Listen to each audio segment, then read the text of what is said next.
question. I have specific questions for different panelists. Firstly, Mr. Whyte, why cannot American policymakers in Washington, D.C. understand that China's interests in the developing world are related to its own economic and strategic interests and not to the desire to circumvent Americans' interests? Mr. Wang, you mentioned that China treats intervention with high skepticism, and yet 2 years ago the Chinese ambassador to Zambia made a public threat in which it said that if the opposition leader wins elections, then all the Chinese aid will be taken out of the country. So how do you reconcile that with the idea that intervention is not up there for China? Mr. Chapman, I profoundly disagree with the idea that China is an imperialistic power, because I don't see any hegemonic ambitions, any cultural, any ideological ambitions. There's no saving the savage policy. So I would like to know specifically, what do you mean by China an imperial power, and what are the characteristics of current Chinese foreign policies that make it an imperial power? Thank you. Let me share with you a little bit of the history of the new school. The first person we went to see who read the first two books was the founder of the global environmental movement. And that principle of, I urge you to apply the principle of conflict to the analysis of each country's positions. I am not familiar with anybody in human history that has formulated that particular framework of principles of conflict to analyze the behavior of states. Secondly, we then went to see Tom Lantos, who was head of the U.S. Congress's Foreign Affairs Committee and China's fiercest critic on human rights. He was in Auschwitz as a boy.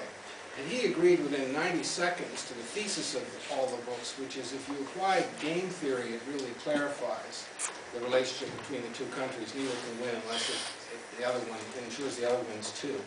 We then went to see the Chinese ambassador to the UN, who's now the deputy foreign minister.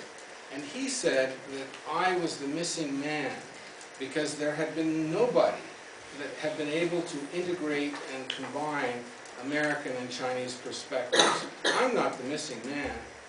Obama is the missing man. Sure. He sent us to see the Chinese ambassador to the U.S.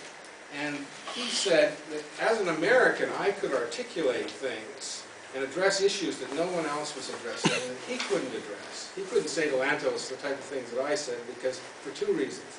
He was Chinese. The Chinese had invented a more powerful model, single-state capitalism than our model. He would get in trouble at home if he did that. We then basically, we went to see a member of the Council of Foreign Relations who was the former editor of the New York Times and head of the Pulitzer Prize organization. And he said in December of 2006 that China and America becoming partners would and must become America's policy towards China, and he was right. He then went on to say, quote, no one on the Council of Foreign Relations could write such books because we all come from the same background and think the same conventional way.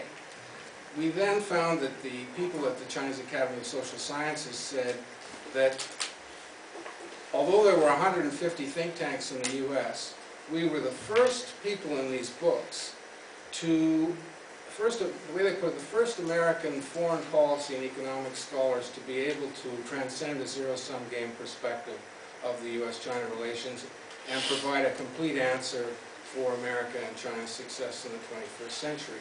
Then we were asked to write the white paper by the Director General of the Chinese Academy of Social Sciences, Institute of American Studies, and then that was delivered basically to President Obama through Ambassador Huntsman, and it was delivered to President Hu through one of the organs of the Chinese government that advises on foreign policy. The CCIEE was a think tank set up by the State Council in March, and it asked us to debate the new School of U.S.-China Relations with John Thornton from Brookings, people from the Council of Foreign Relations, Carnegie, and Strategic and Economic Studies.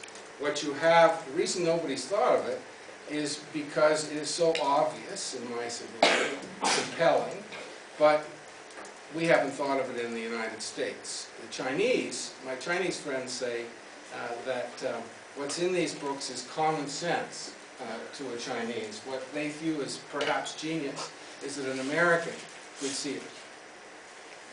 Now, I invite you to become either critics or supporters of the new school, because that's where the action is. You have to make a comment on your question on Zambia, right? So I think it's better to put this isolated case in a broader context of the increasing interactions between China and Africa. So I think it's important to have such a broader perspective. So first of all, we see. So I think it's very complicated. Okay, so I think that is more and more the Chinese companies are going global, going out to investment and to do business in Africa. But we have to. I think that is the new things. Okay, we have to remember.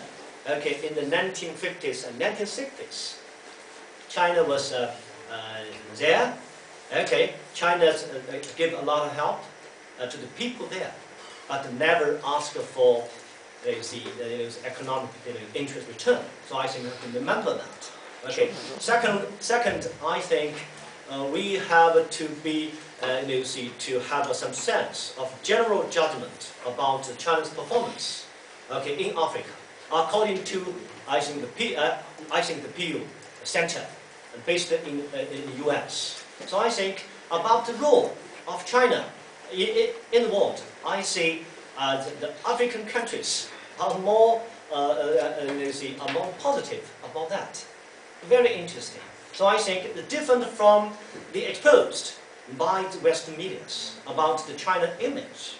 Okay, so I think certainly we need more skillful work in the handling cases like Zambia.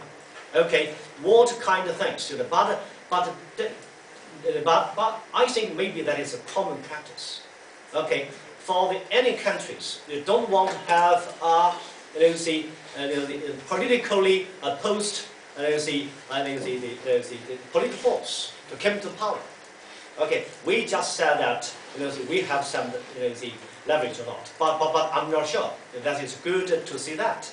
Okay, but we see China, and China can be treated. China should not be, used as a card for your winning election. So I think important.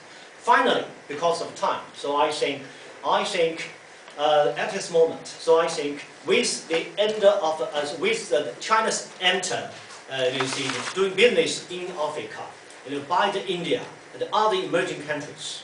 So we see, I think the African are very happy about that. Okay, the very end of the marginalization of their status in international relations. That's true. Okay, with the end of the Cold War, nobody needs Africa. Okay, the only things, the more political conditions on the assistance. Okay, China, we come here, with assistance package. Okay, we won't help you, no political conditions. So I think they increase the bargaining chips, in the hands of Africans. So I think that is more choice is good. Okay, thank you. Yeah, if I could just build on this point real quick, because I think we're probably at the end of our tether here. First of all, just coming back to the very first kind of main point that Dr. Wang was saying, it's really, this is a myth that China has always been in this sort of peaceful coexistence, and it's always been China. For most of its history, it wasn't even one country. It was two separate countries fighting each other.